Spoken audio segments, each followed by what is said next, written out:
ለሶስት ዓመት ተምረው በንጉሥ ፊት መቆም እንዲችሉ ወሰነ። ከተመረጡት መካከል 4 ብላቴኖች ስማቸውን አሁን የጠቀስኩላችሁ ነበሩ ብለን ትላንትና ማታ አውርተናል።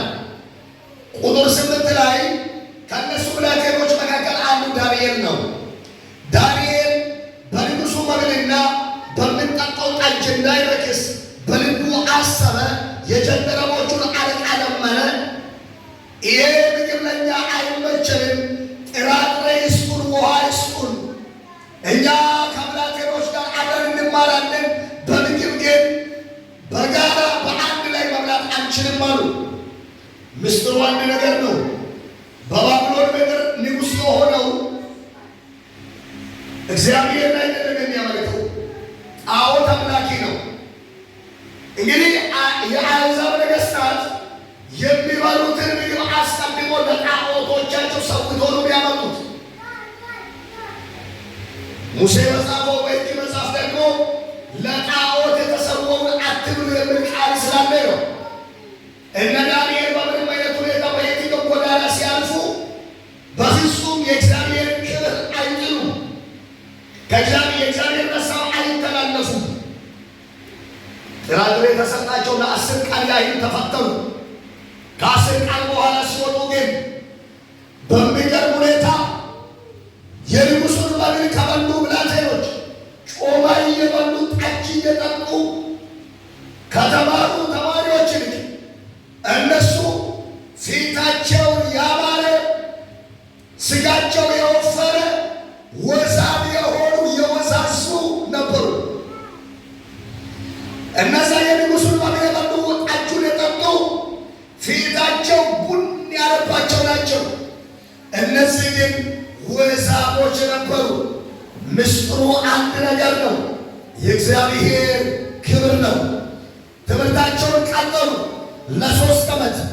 ቁጥር 17 ላይ ለእነዚህ ለ4 ብላቴኖች እግዚአብሔር በትምህርትና በጥበብ ሁሉ እውቀትንና ማስተዋልን ሰጣቸው። ዳንኤልም በራእይና በሕልም ሁሉ አስተዋይ ነበረ። እነርሱ ይገቡ ዘንድ ንጉሡ ያዘዘው ቃል በተፈጸመ ጊዜ የጀንደረቦቹ አለቃ ወደ ናቡከደነፆር ዘንድ አገባቸው። ንጉሡም በተነጋገራቸው ጊዜ ከብላቴኖች ሁሉ እንደ ዳንኤልና እንደ አናንያ እንደ ሚሳኤልና እንደ አዛርያ ያለ አልተገኘም። በንጉሡ ፊት ቆሙ ይላል። በንጉሡ ፊት ቆሙ የሚለው እዚህ ጋር ያለው ሀሳብ ተሾሙ፣ ቦታ አገኙ ማለት ነው። ቁጥር 20 ላይ ንጉሡም በጠየቃቸው በጥበብና በማስተዋል ነገር ሁሉ በግዛቱ ሁሉ ከሚኖሩ የሕልም ተርጓሚዎችና አስማተኞች ሁሉ እነርሱ 10 እጅ የበለጡ ሆነው አገኘባቸው ይላል። 10 እጅ የበለጡ ሆነው አገኘባቸው ይላል። ኢየሱስ ጌታ ነው። በልጦ መገኘት በሚል ሀሳብ ከዚህ በጣም ሰፊው ነገር አውጥተናል። እነ ዳንኤል የራሳቸው ባልሆነ ተማርኮ በሄዱበት ምድር ላይ ምቹ ሁኔታ በሌለበት አምላክን ይዘው በልጠው ነው የተገኙት። በውበት በልጦ ተገኙ፣ በውፍረት በልጦ ተገኙ፣ በትምህርት በልጦ ተገኙ፣ በጥበብ በልጦ ተገኙ፣ በማስተዋል በልጦ ተገኙ፣ ሕልምን በመተርጎም በልጦ ተገኙ፣ ከአስማተኞች በልጦ ተገኙ፣ ከሕልም ተርጓሚዎች በልጦ ተገኙ። በባቢሎን ላይ ከሚኖሩ በባቢሎን ግዛት ከሚኖሩ ጥበበኞችና አዋቂዎች ከሚባሉ ሁሉ እነርሱ 10 እጅ በልጠው ተገኙ። ስለዚህ እነሱ በልጦ እንዲገኙ ያደረገ ምን ይሁን? ለነ ዳንኤል የከፍታቸው በልጦ የመገኛታቸው ምስጢር ምን ይሁን? 5 ነገሮችን ፈጠን ብዬ ልንገራችሁ። አንደኛ በልጦ ለመገኛት የሚጠቅም ነገር የዓላማ ሰው መሆን ነው። ምጽፍ ሰው ላይ ያየው አይደለም ጻፉ። ካልሆነ ደግሞ እንዲህ አይነት የእግዚአብሔር ቃል ሲሆን ቃልታችሁ ያዙ። ሌላ ቃል ትሰማላችሁ። ስልካችሁ ለመቼ ነው? ለመቼ በቮይስ ማለት ነው። በቪዲዮ በማየ ቃልታችሁ ማያዝ ማይሶ ውጭ ደግሞ መናለ ወደ ማጣጣ ያለ እጅጉ የሞላከው ከዋሳ ዶሉና ወረዋሳ ነገር ገርማት ነው። የእግዚአብሔርን ቃል የእግዚአብሔርን እውነት ካላከበርከው አትከብርም። ለእግዚአብሔር ቃል ትልቅ ቦታ ካልሰጠው ትንሽ ሆኖ ነው ነግሬያለሁ። በልጦ ለመገኘት የመጀመሪያ አንደኛ የዓላማ ሰው መሆን ነው። የዓላማ ሰው መሆን የሚለውን ቃል በሁለት መልኩ፣ አንደኛ ለእግዚአብሔር ባላቸው ታማኝነት የዓላማ ሰዎች ናቸው። እነ ዳንኤል ለእግዚአብሔር ባላቸው ታማኝነታቸው የዓላማ ሰዎች ናቸው። ለምሳሌ ትንቢተ ዳንኤል ምዕራፍ 3 ቁጥር 1 ስትመለከቱ ናቡከደነፆር የወርቅ ምስል አሰርተው የዓለምን ሕዝብ ሁሉ አሰባስበው በተሰራው በወርቁ ምስል ስገዱ አምልኩ ስል እና ሲድራቅ ሚሳቅ አብደናጎ ወይም አናንያ ሚሳኤል አዛርያ የተባሉ በሰባት እጥፍ የሚነደው የእቶኑን እሳት እያዩ አንሰግድም አሉ። ንጉሡ እንዲህ አለ፣ የእናንተ አምላክ ከእጄ ሊያድናችሁ ሊያስመልጣችሁ ይችላልን ብሎ ሲጠይቃቸው ቁጥር 19 ላይ አዎ አምላካችን ሊያድነን ይችላል፣ ባያድነንም ግን ትላንት እያየን የተሰራውን ትላንትና እያየን የተገነባውን በወርቅ የተለበጠውን አምላክ ነው ብለን አንሰግድለትም። እምቢ ካለ የምንበላው እንኳ ቢሆን የምንነድ እንኳ ቢሆን የምንቃጠል እንኳ ቢሆን የእቶኑ እሳት የሚያጋየን እንኳ ቢሆን ይህንን እኛ አምላክ ነው ብለን አንሰግድለትም አሉ። በብዙ ውስጥ ተጠርቶ እጅግራቸው ታሰረ፣ እሳት ውስጥ ተጣሉ። ስጣሉ እሳቱ ሰውነታቸው ጠፍሮ ያሰረውን ገመድ ለመበጠስ ካልሆነ በስተቀር በሰውነታቸው ላይ አንድም መከራ አላደረሰባቸው። የሚገርማችሁ ወደ እሳቱ ሲገቡ እነሱን የወረወሩ በሙቀት ቀልጠው ሲቀሩ እነሱ ውስጥ ገብተው ከእነሱ ጋር ደግሞ የአማልክት አምላክ የልዑል እግዚአብሔር ልጅ ኢየሱስ አብሯቸው ነበር። አንድ ሰው በደንብ አሜን ይላል ወይ? እባካችሁ የእግዚአብሔር ቃል ነው እየሰማን ያለ ነው። ወይ ጭንቅላታችሁን እየነቃነቃችሁ ወይም አፋችሁን ከፍታችሁ እንደሞ ገረሽ ተደረው ለቆሽ ዋስገር ተቆማሪ ገረሽ ተደረው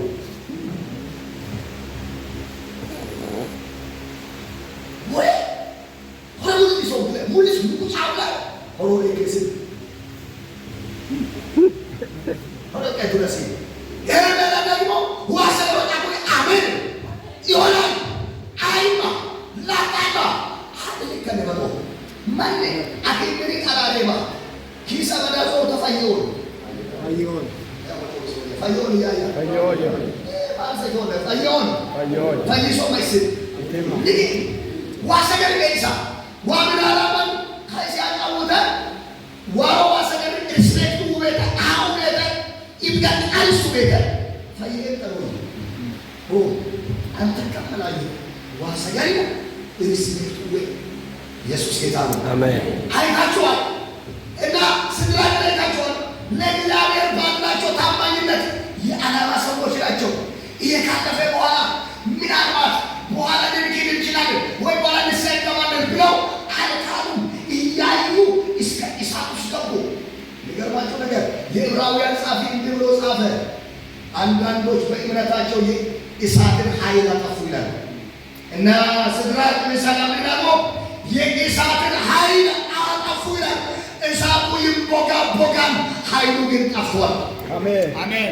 እነሱ ሶስት ናቸው። ለአራት ሆኖ እሳት ውስጥ ይመላለሳሉ። ለአራት ሆኖ በእሳት ውስጥ ይመላለሳሉ። ያስጣለው ንጉሡ ናቡከደነፆር በማግስቱ መጥቶ ሲያዩ ተገረመ፣ ተደነቀ። አይኔ ነው ምንድን ነው? ሶስት ሰዎች ይለናቸው ነበር። አራት ሆኖ እየተመላለሱ ነው። የአራተኛው መልክ እነሱ የሚያመልኩትን የአማልክት ልጅ ይመስላል። ራሱ ነው። እጅን ከፋርግና ራሱ ነው።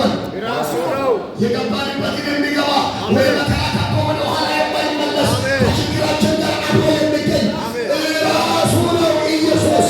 እጅን ከፋርግና ራሱ ነው ኢየሱስ ናቸው። ራሱ ነው ኢየሱስ። ሃሌሉያ። በሕይወታችን ላይ የሚቃጣውን የትኛውንም አይነት ነገር መምታት የሚችል ማራገፍ የሚችል ሕይወት መስጣት የሚችል ከዙሪያችን ላይ የመከራን ኃይል የሚያጠፋ እሱ ራሱ ነው። ስለዚህ የዓላማ ሰዎቹ ብዙ ሰዎች መከራ ፈርቶ ኢየሱስን የካዱ መዓት ናቸው። ችግር ፈርቶ ከጌታ የተሻሹ ብዙ ናቸው። ወይም የሆነ ነገር ትንሽ ነገር አገኝተው ጌታ የሰጠውን ነገር አገኝተው ጌታ ትቶ የሄዱ ሰዎች ብዙ ናቸው። እነግራችኋለሁ፣ ለጌታ ባላቸው ታማኝነት የዓላማ ሰዎቹ ነው። አንዳንድ ሰው እንዲህ ነው፣ አገር ቤት ኢትዮጵያ አገር ቤት ጌታ ከሱ ጋር የነበረ አገር ቀይሮ ሲመጣ ግን ጌታ ከሱ ጋር እንደሌለ አድርጎ ቢያሳዩ ኢየሱስ የሚባለው በኢትዮጵያ ትቶ የመጣ የሚመስል እንዲህ አይነት ሰዎች ናቸው ያሉት ብዙዎቹ። እናንተ አይደላችሁ። እነግራችኋለሁ፣ የዓላማ ሰዎቹ ነው። ጌታን የሚያስኪዳቸው ነገር አይኑር። ከምንም ነገር ኢየሱስ ይበልጣል። ከሁኔታ ኢየሱስ ይበልጣል። እግዚአብሔር ይበልጣል። ለእግዚአብሔር ባላችሁ ታማኝነት የዓላማ ሰዎች ከሆናችሁ እየከበዳችሁ ትከብዳላችሁ፣ እየበለጣችሁ ትበልጣላችሁ፣ እያሸነፋችሁ ታሸንፋላችሁ። ሃሌሉያ። ሁለተኛ የዓላማ ሰው መሆን በምን ካላችሁ እንድትሰሩ እግዚአብሔር በሰጣችሁ ነገር ላይ የዓላማ ሰዎች ሆናችሁ ስሩ። የዓላማ ሰዎች ሆናችሁ ስሩ። በልጦ ለመገኘት ጊዜ አለቦታ አታበላሽ። እግዚአብሔር ከሰጣቸው ነገሮች ብልቅ ስጦታ አንዱ ጊዜ ነው። የማትሰራበት ቀን ይመጣል። ለስራ ማይመችበት ቀን ይመጣል። የድካም ቀን ሊመጣ ይችላል። ዛሬ ቁማር አሳልፍ፣ ቀልድ ቦታ ጊዜ አታበላሽ። አንተን የማይመለከት ጨዋታ ቦታ ጊዜ አታበላሽ። የቻልከውን እንድትሰራ እግዚአብሔር በሰጠ ጊዜ የተሰጠኝ ስራ ቃል ማታ በትጋትና በታማኝነት ስራ፣ ሳታጭበረበር ስራ፣ ሳትሰርቅ ስራ፣ ሳትዋሽ ስራ፣ ወንድምን ሳታስገድል ስራ፣ ያለ ቅናት ስራ፣ የሰውን ለመቀማት ሳታስብ ስራ። እግዚአብሔር ያለ ስርቆት ያከብርሃል። እግዚአብሔር ሰውን ሳትገል በራሲ ነገር ያከብርሃል። እግዚአብሔር የሰውን ነገር ሳትጨምር በራሲ ነገር ከፍ ያደርጋል። የሁሉ ነገር ቁልፍ ኢየሱስ እጅ ነው ያለው። ንገረው አጠገብ ያለው ሰው የሁሉ ነገር ቁልፍ በኢየሱስ እጅ ነው በለው። የሁሉ ነገር ቁልፍ በኢየሱስ እጅ ነው። ይህ ነገር በኢየሱስ እጅ ነው። አሜን። ዳብያኮ በለው ከበለብሶ ማንዋል ማንሻኮ በለው ከበለብሶ ማንዋል መነገማና ቃስ ያኮ በለው ከበለብሶ ማንዋል ማንዌላ ሰምሳኤ በለው ቆርጦ በለብሶ ማንዋል ኤሲ ቆርጦ ቆርጦ ለምደው እንጆ ኢዲሜልካ ማንም ካባቆጆ ነው ቤታ ኢዲሜልክ የአይምሮ እስረኛ ሆነ ትኖራለ። የህሊና እስረኛ ሆነ ትኖራለ። እግዚአብሔር ማይለቅህ ስለዘር ማንዘር ስቃይ ታስቀርላቸዋለህ። ወዳጄ ንገር ሳትሰርቅ ትከብራለህ። ከመዶን ነው ብትወጡ ሽቶን ነው ብትወጡ ሽሶን ነው ብትወጡ አትሰልስቶን ነው ብትወጡ ዓላማ ማንችን ካበቀ ጎርቶ ቢያቋ ወደ ካራሱ ምያ ሲምበዞራይ አፉታው ሷኔ ቡልምና አፉታው ሷኔ ኳስዮ አፉታው ሷኔ ያቆዮ ኡሳው ሷኔ አመላዋጤ ሲምበዞራይ ወልበጤለ እግዚአብሔር ያከብራል። በልጦ ለመገኘት የዓላማ ሰው መሆን ትልቅ ነገር ነው። በነ ዳንኤል ላይ የምታየው ያንን ነው። ሆምሱና ሆምባሬው ጀንቶቶ ጻፎ ሁልሰዮ አዋጅ ዋሮ መዳንኤል ሁልሱ ቆዩ የዓላማ ሰው ነው። አይቁቃ ዓላማ ፈታሽ ሲሶበ አማናን ቆጠራ ሐወዳ ዓላማ እንጆበ ለበዳ ዓላማ እንጆበ ለጅበዳ ዓላማ እንጆበ አሜን። የኛ ዓላማ እግዚአብሔር ነው። የእግዚአብሔርን ፈቃድ ማድረግ ነው። የዓላማ ሰው ይከብራል እንጂ አይዋረድም። ሁለተኛ እንደ ዳንኤል እንዲበልጡ ከፍ እንዲሉ በልጦ እንዲገኙ ምክንያት የነበረው ቅድስና ነው። ቅድስና ነው። መጽሐፍ ቅዱስ ቅድም ባነበብኩላችሁ ምዕራፍ 1 ቁጥር 8 ላይ ዳንኤልም ይላል በልብሱ መብል ላለመርከስ በልቡ አሰበ። አዲን ዱርባት እንግዲህ ቡሽሶ ኢለሚው ምሳም ኤዶ ለዲኑ ጣዖት ተሶ ብክን ኢታሞን ሁሉ ከኖቤ ኢተሞሉ ሁሉ አኦትን ኪቲማማ ተይበው አኦትን ኪቲማማ መጽሐፍ ቅዱስ ሙሴ ጻፉ መጽሐፍ ደግሞ ለጣዖት የተሰዋውን አትብሉ ይላል። አይታችኋል። ለአለመንከስ ቅድስና ነው። እግዚአብሔር ሁሉም ቅድስናን ይደግፋል። ዘመን ተሻሽሎ ጊዜ ተቀይሮ ቅድስና አያዋጣም የሚል መጽሐፍ ቅዱስ ውስጥ የለም። ከብሉይ ኪዳን ይልቅ አዲስ ኪዳን ላይ ስለ ቅድስና ሲያጠንቅቃ ያላችሁ አንደኛ ጴጥሮስን ስታነቡ 1:15 ላይ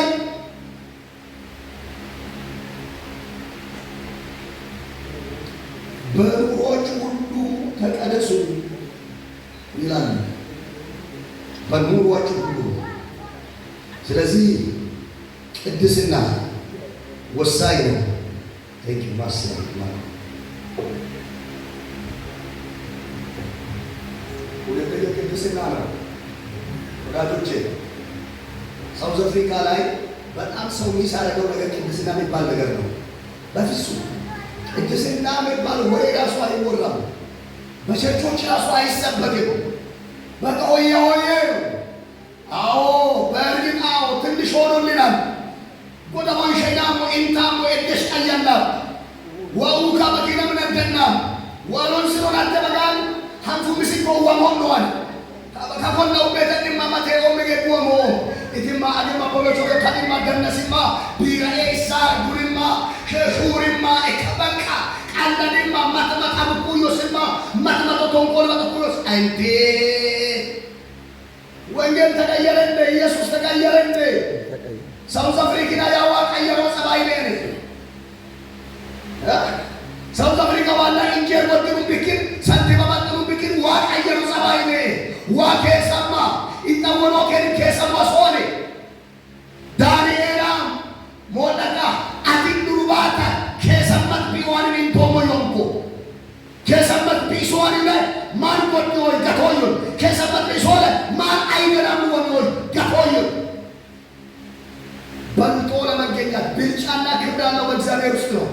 ታዲያ በእግዚአብሔር ውስጥ እጅ ውስጥ ያለው ክብር ለማግኘት በልጦ ለመገኘት ደግሞ ቅድስና አማራጭ የሌለ የሕይወት ውሳኔ ነው። በልጦ ለመገኘት ትልቅ መሰላል ነው። ቅድስናን አትዘንጉ፣ አትርሱ። ሶስተኛ እነ ዳንኤል በልጦ እንዲገኙ ያደረገው ሶስተኛ ቅንነት ነው። ቅኖች ናቸው። እነ ዳንኤል ተንኮለኞች አይደሉም። ነገረኞች አይደሉም። ትንቢተኞች አይደሉም። ወረኞች አይደሉም። ቅኖች ናቸው። ቅንነት ዳንኤል ማታ ወይም ከትላንት ወዲያ ማታ ነው። ፓስተር ሰብክ አድርሽ ተናግረዋል። ቅንነት ዳንኤል በአንበሳ ጉድጓድ ውስጥ ከተጣለ በኋላ ንጉሡ ዳርዮስ እንቅልፍ አጥቶ አደረ። በማለዳው ተነስቶ መጣ። ወደ ጉድጓድ አፋፍ አንድ ነገር እንኳን ዳንኤል እንዳልተበላ የተረዳ ነገር አለ። የተራቡ አንበሶች ናቸው። በር ተቀርቅረዋል። የተጣለው አንድ ሰው ነው። እንግዲህ ሌሎች ተበልቷል ነው ያሉት።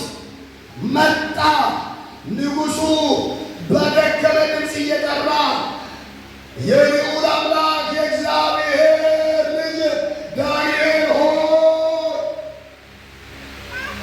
ሁልጊዜ የምታመልከው አምላክ ከአንበሶች ሊያድን ይችለዋልን? ሲል ዳንኤል የመለሰው መልስ ላሳያችሁ። ቁጥር 21 ላይ ዳንኤልም ንጉሡን ንጉሥ ሆይ 1000 ዓመት ንገሥ፣ በፊቱ ቅንነት ተገኝቶብኛልና በአንተ ዘንድ ደግሞ አልበደልሁምና አምላኬ መልአኩን ልኮ የአንበሶችን አፍ ዘጋ። ሃሌሉያ! እነርሱም አልጎዱኝም አለው ይላል። አይታችኋል። ዳንኤል በፊቱ ቅንነት ተገኝቶብኛል። በማን ቤት? በእግዚአብሔር ቤት። በአንተ ፊት አልበደልሁም። አይታችኋል። ዋኢለገኢ ቀቤኖ ሞአማኮ ወዳጆች ጠባሞ የተጣመመ አስተሳሰብ አይኑራችሁ።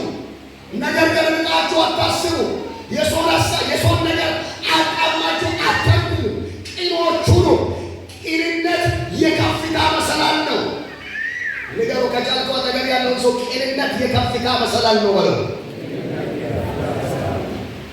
አላሙራይ ወጭቶ ይቆድ እንደው ነው። ቅንነት የከፍታ መሰላል ለታቶቻ ድገም። ቅንነት የከፍታ መሰላል ይደገመው። ቅንነት የከፍታ መሰላል የብልጫ መሰላል ነው። አሜን አሜን። ዳንኤል ነጋቸዋል ለማዳን ሲችል እንዲህ ብሎ አንበሶች እንኳን የጣለው ሰውየው ንጉሶ አንደኛ 1000 ዓመት ሊገስ በሚበሉ ዋልጆኑ ለታቆ ኢታሞሮ ባይ ወንጅሱ አድሪን ኩሚን ቻግሊሄ አይወለሲደሞ ጆና ሱካኔ ሮሞጂ ዱንኮ ማሰኝ አይወለሲ ለመንጠሮ ቅንነት ሆ አድላ ኩሚን ቻግሊሄ ሲቀጥል በፊቱ ቅንነት ለሌለውብኛልና በነቂት አልበደሉምና አምላኬ መልአኩን ልኮ የአንበሶችን አፍ ዘጋ።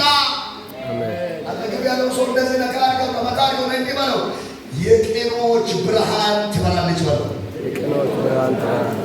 በቅኖች ላይ በል በእናተኛው አውሬው አፉ ዝግ ነው። አላልክማ በቅኖች ላይ በእናተኛው የአውሬው አፍ ዝግ ነው። በእናተኛው አይበላቸው። አውሬ አይበላቸው። ከተማውን የበላ ህዝቡን የበላ ብዙዎችን ያረደ ብዙዎችን የገደለ የብዙዎችን ሩጫ የገባ ያ ክፉ እነግራችኋለሁ ቅኖች ላይ ሲደርስ አፉ ዝግ ነው። አሜን አሜን። ሃሌሉያ። እንትናን እንደበላው እንትናን ጨምራለሁ ብሎ ብሎ ሲበላ ቅንነት የሚባል ቁልፍ አለ። የአውሬው አፍ ይዘጋል። ሊበላ የመጣው ተንከባክቦ ይሸኛል። አጥገብ ያለው ሰው ነካ አድርገውና ሊበላ የመጣው ተንከባክቦ ይሸኛል በለው። አሜን አሜን አሜን። አንበሳ ፍላጎቱ አፉ ተዘግቶ እየተሻሻ ያደረ አሜን። ይገርማቸው በኋላ ንጉሡ እነዚያ ዳንኤል ላይ ሰበብ ፈላጊዎች የነበሩትን አምጥቶ ሲያስጥል ጉድጓድ ውስጥ አልወደቁም። ሰዎቹ አፋፍ ላይ እያሉ ሰባበሯቸው ይላል። በጦረፈሞንን እንገሄያሆነ ኢቃንሳ አርጎ ኢታአርጎ ወዳጆቼ ቅኖቹ ዶቅ አንከቦት ዶቅ ሰው ተቆጥ ዶቅ ሰቃዎች አቆጥ ዶቅ ሰቃይ ተቆጥ ሄላ ከመቸ አንበለቶን ባንሽለቶን ትዳቋለለቶን ሚናማለቶን ሚናንችለቶን አታቆቃችለቶን ታሮቅልለቶን አወንሳልለቶን ሄላ ከም አንበል ኢንማንኬ አቤርማንኬ ቦቅማንከቦት ቦቅ ሰዊቴዎን አቤርማንከቦለ ኮሞ መጨስ ቅንነት የከፍታ መሰላል ነው። አሜን። ቅንነት የሚባለው መሰላል ረቃ ሰው ያልደረሰበት ይደርሳል። አራተኛ በልጦ ለመገኘት በእነ ዳንኤል ውስጥ የነበረው ሌላ ምንድን ነው? ጸሎት ነው። ጸላዮች ናቸው። ትንቢተ ዳንኤል ምዕራፍ 2:17 ማየት ትችላላችሁ። ምዕራፍ 6 ቁጥር 10 መመልከት ትችላላችሁ። ቁጥር 10 ላይ እንዲህ ይላል። ጸሎተኛ ነው ዳንኤል። ማን ግርግርነ ወጪነ ሐምበላችነ ይሄው ባለ ጸሎት ነው። ቁጥር 10 ዳንኤል ጽሕፈቱ እንደ ተጻፈ ባወቀ ጊዜ ወደ ቤቱ ገባ። የእልፍኙንም መስኮቶች ወደ ኢየሩሳሌም አንጻር ተከፍተው ነበር። ቀድሞ ያደርግ እንደነበረ በየዕለቱ 3 ጊዜ በጉልበቱ ተንበርክኮ በአምላኩ ፊት ጸለየ፣ አመሰገነም ይላል። እስከ 30 ቀን ማንም ወደ አምላኩ እንዳይጸልይ ተብሎ አዋጅ ወጣ። የጸለየ ሰው በአንበሶች ጉድጓድ ይጣል ተባለ። ይህም እንደ ሜዶንና እንደ ፋሪስ ሕግ ይሁን ተብሎ ታተመ። ይሄ አዋጅ ወጥቶ ተለጥፎ ባየ ጊዜ የሞትን አዋጅ ፈርቶ ጸሎት አላቆመም። ድሮ ያደርግ እንደነበረ በየዕለቱ 3 ጊዜ ይጸልይ ነበር ይላል። ወዳጆቼ ጸሎት አላችሁ? ትጸልያላችሁ? ቤት ገብታችሁ ትጸልያላችሁ? በሰፈር ትጸልያላችሁ? ደቡብ አፍሪካ መምጣት ወይም ሰንትን መያዝ ጸሎት ማቆም አይደለም እኮ። ድሮ አባቶቻችን፣ እናቶቻችን፣ ወንድሞቻችን እኛም ራሳችን የጸለይነውን ያን ጌታ ሆይ እርዳኝ፣ አግዘኝ፣ የተሻለ ቀን አምጣልኝ ብለን የጮኽነውን ጩኸት እግዚአብሔር ሰማ። ማታ ትንሽ ነጋግቻለሁ። እዚህ ሀገር ለመኖር የሚያበቃ አቅም የለንም። በዚህ ምድር ላይ እንድንኖር የሚያደርግ ምንም አይነት ህጋዊ ድጋፍ የለንም።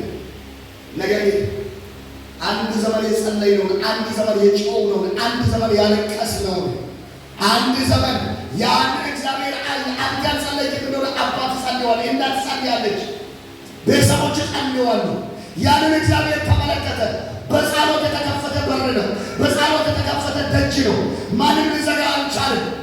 አልተማረችም ተብሎ እስቲ የሥራ እንትን አሁን የሰራች ባለው ስራ እንኳን ማለት ነው ሰርቲፊኬት ናምጣ ተብላችሁ ትታወቃላችሁ። እስቲ የሥራ ልምድ ናምጣ ተብላችሁ እንኳን አታውቁም። በኢትዮጵያ ውስጥ እንኳን የሥራ ልምድ የሌለ ሰው እኮ አይሰራም። ተገቢ ፍቃድ የሌለ ሰው እኮ ትልቅ ሱቅ ከፍቶ ይሰራል። በኢትዮጵያ ውስጥ ተወልደን ባደግንበት ትክክለኛ ህጋዊ ፍቃድ ሳይሆን መኪና መንዳት እኮ አይቻልም። ነገር ግን የእኛ ባልሆነ ነጮች በሰለጠኑበት ምድር ላይ ደግሞ ባደግ ሀገር ላይ አምጥቶ እንዲህ ያደረገን እግዚአብሔር ነው። ጸሎት ነው። ብዙ ዘመን የጮኽነው ጩኸት ነው። እግዚአብሔር እንዲያድርጎ ታዲያ ምስጋና ማጣት አለበት? እኛን ማጣት መቻል አለበት? ጸሎት ማጣት አለብን? ከጸሎት የጸሎት መሠዊያችን መፍረስ አለበት?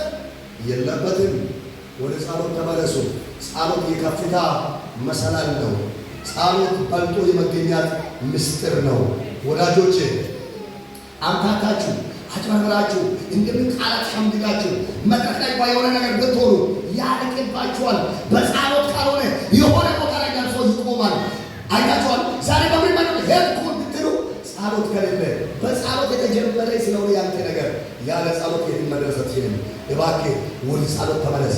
ጸሎት በልጦ የመገኛት ምስጢር ነው። አምስተኛ